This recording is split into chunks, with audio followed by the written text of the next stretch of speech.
Hello everyone, welcome back to another video. In this video I'm going to show you how you can add column. Here you can see we have student ID, name, email, and nothing.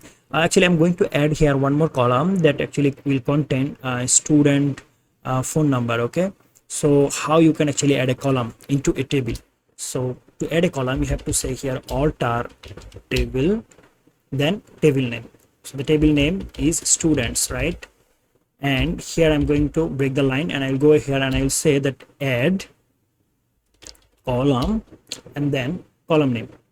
So the column name is, let's say I want student phone number, so I will say student underscore phone, and the phone number is, let's say, worker. Why worker? Because a phone number can contain a country code, right? So 255.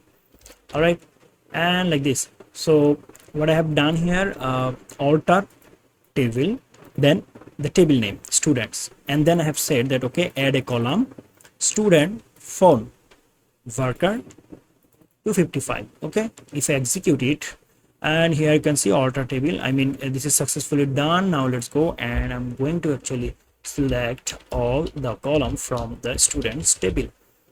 Now let's check. Okay, so we have added student phone, and here you can see this is null value. We have to insert all of them. So actually I'm going to do this when I will actually show you the update query. So you can actually create multiple columns. Okay, like this. You have to alter the table at first, then add column. Okay, so remember the query. So thanks for watching. See you in the next video. Till then, goodbye.